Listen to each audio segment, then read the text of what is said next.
So, this is Brian in his standard gauge room. You can't hear him because he took off the mic. And look at this disgusting display here.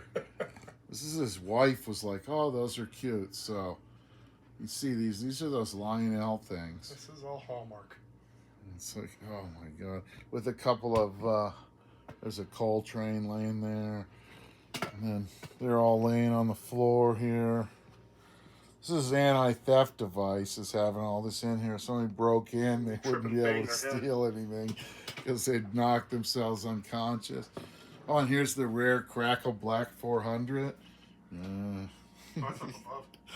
That's up above. Oh, right here? I was being sarcastic. Oh, there it is. There it is.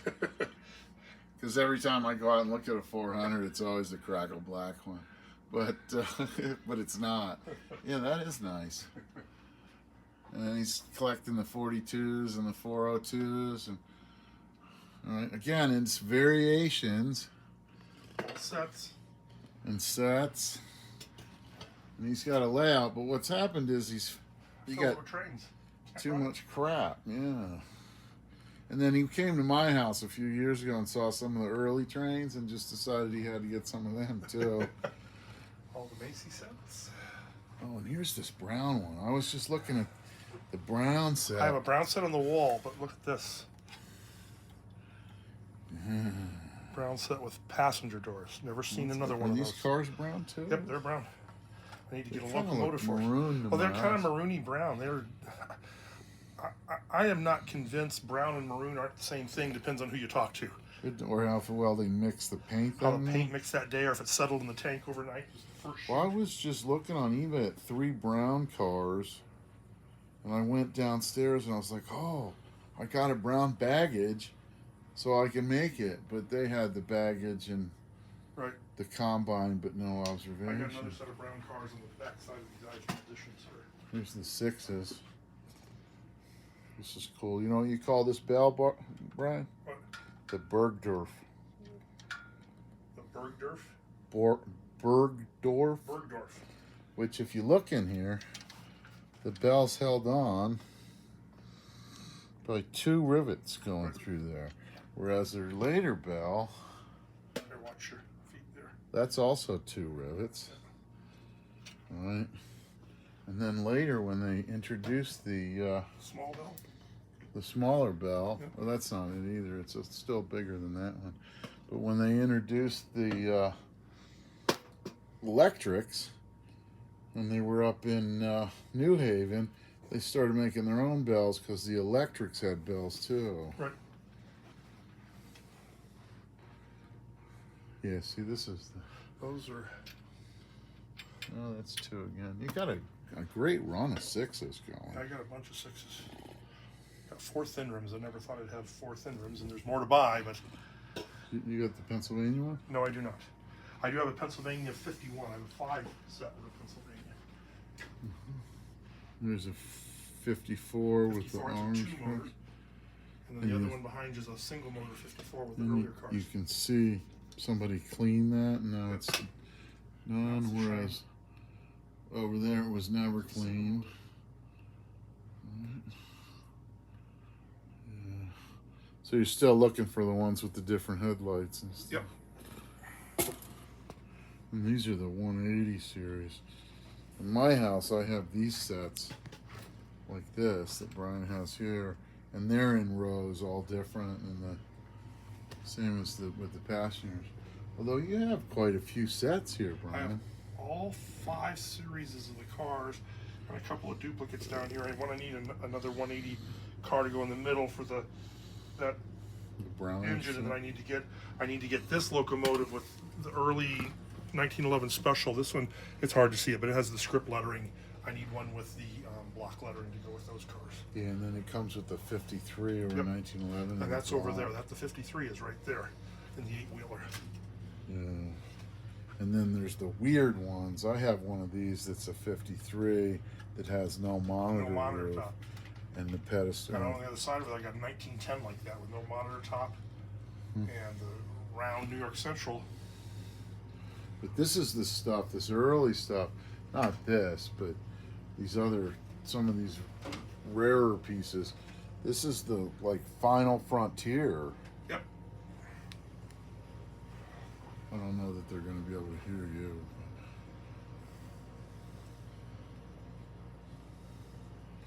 It's a shame you can't run them, but it is cool. More building. And you were asking about the 5 with the holes for the from the 6 boiler. Yeah.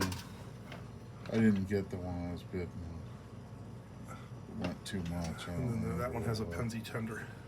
Yeah, I have this one. But, And this is both of these are split frame 6 and 5. yeah, I have all the 5s now except the dummy headlight Right. one. That's right there. That's it? Yep. Why is there a hole in I don't know. it? Again, they made trains. They weren't making collector variations. And that's my question is, every time I see one of these, which is only the 3rd one, but every time I see one of these, there's a hole there. And it is a legitimate split frame, so it's the earliest runs. I mean, it's Well, this isn't the tender for it. well, yeah, they made these in 07 and 08, and the tenders would have changed from the flat 3 rivet to the perforated 3 rivets. So they're both legitimate. Well, this truck, right, according to the Lionel boardroom minutes or business minutes, this truck was introduced in September of 1906 was the or 1909 1909, okay. was the change, and it was first put on tenders and passenger cars. And I'm not sure. Again, these have been in the hands of collectors for 110 years. Who knows what's been swapped around? I work on the. Is it really, really close? I'm good. Yeah. The rest of it looks right. That's just a question that I always have, because how do we know that somebody didn't make those? Yep. Change in that the out. 50s and I've put got them I've on. got a 6 over there somewhere. It has a strap headlight on it. It should have a pedestal headlight, and it's that way because I'm sure somebody in the 1930s or 40s changed it out. There's your light olive. Yeah. It's not in the best of condition, but it's there. Yeah, I was on the phone with Ed Prendeville one day, and he mentioned the 33s, which there's one there, but that's a 6-wheel. That's a 6-wheel. Here's 33 in dark Oh, it gray. is a 6-wheel. And he mentioned that's a slide-on headlight. Yep, that's a slide on. Is it it's a 34? That's a right? 30. That's a 34. I'm sorry, it's the first year. And Ed mentioned that the 33 came punched for the slide-on headlight, but with a pedestal headlight Yep. drilled. There's, And it took me about a month to find that. yep. So this is cool with the, you got 2 stacks. You guys see that back there? We'll come back and we can figure out what that is. And then you were collecting the 800 series cars. So we're missing 2 of the major stuff. I do not have a black 816 rubber stamped hopper. I do not have the early tank car with the maroon frame. Yeah, I don't think the early tank car with the maroon frame is actually the early one. That may not be. And actually mine is up for sale again next month. Okay, yeah, that's that one. Yeah, it's. On the Poke I'm House. going to bid on that, but it's the last one of those went for around $1,700, and that just seems excessively high. That was mine. That was yours? Yeah. That one I paid for the green one, which they'd be like They're up this. there. We're talking about a green car like those, but with the maroon frame on it. I paid $900 for it, and then sent it to Stout years later, and Stout sold it for $17. Right. Now it'll probably go for $3,000 or $4,000. Yep, it probably will. Here's the 1912. There's the thin rim with the script. Here's a thick rim with the script. And then there's a 42. Yeah, that's the rare one right there. 42 with the square body. You got more underneath. Was this just storage underneath? There's more stuff. Just storage. I'm out of space. You gotta sell some. Well, it keeps coming in. I mean, you know, this showed up not long ago. It's a Macy's special. Macy's Special, $450.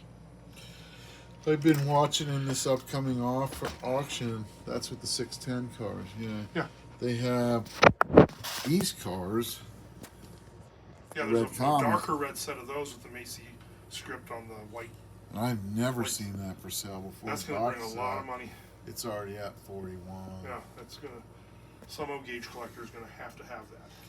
And it'll go 10 to 12,000. Yep. So you used to run this all the time, huh? Oh yeah, I used to run this layout before it became the storage space. Oh, you got T-rail. I've got T-rail up on top to run Hudson's. And that's what you need to do in the other room is make shelves that come down. yeah. Well, we're either here. going to buy a summer home, and if I do that, the early stuff's going to Ohio or somewhere with me, so I've got trains to play in the summer. Or I'm going to build a big garage here to hold some cars and to build a monstrous modern aero layout. Yeah, see, here's your round set like the other ones, but it doesn't have the doors on the ends like the orange cars do. Really cool car, the brown one, unique. Yep. And with that stuff, a lot of it you don't know. I have the green one of these. Right. I have a maroon one of these, so it would be like that, right. Observation. And it has the lettering from 1912 on it with the Pullman on the side right. for observation, right. and the number. Wow. So, who knows? Yeah, who knows? And then, he's got this. This is the one he runs onto the floor here, the Baby Ruth set. See how it goes around that? See how it goes around that trestle there? Notice that locomotive, though. The 204? 1684 in 1684. gunmetal. Yeah, you guys see that? That's probably the scarcest locomotive in this room, including 700E, 700K, 763s. And people are going, really? And the last one of those I saw that sold was not that clean and went for $400. That is a unique, weird. Do you have a 204? I do not. I never set out to collect pre-war O-gauge. I have a lot of it, but I never set out to really do that. Yeah, with this, I never had the 1684 in gunmetal, but I had all of the other ones because my dad and I were running around, and back in the day, you could get them cheap, and nobody knew what they were. $10 or $20 box of trains. And then in the 90s, it was like, well, let's figure out what we got and don't have, and that's when you start realizing what's rare and what's not, because you go through and go, I don't have one of these. I don't remember seeing one. All right, well, this is Brian again right there, and we're going to come back and look at all this. You see back there, that's the China Blue and the Blue Streak set. And he's got some, the Green City of Denver, a couple Hiawatha's. Yeah, you just take all that down, you have room for other stuff. There, you see what that is, right? That's one of them 700s with the Rail Chief cars. That's a 700K. So we're gonna have spend some time looking at some of this later. So thanks for watching, and if you have questions or comments, put them below.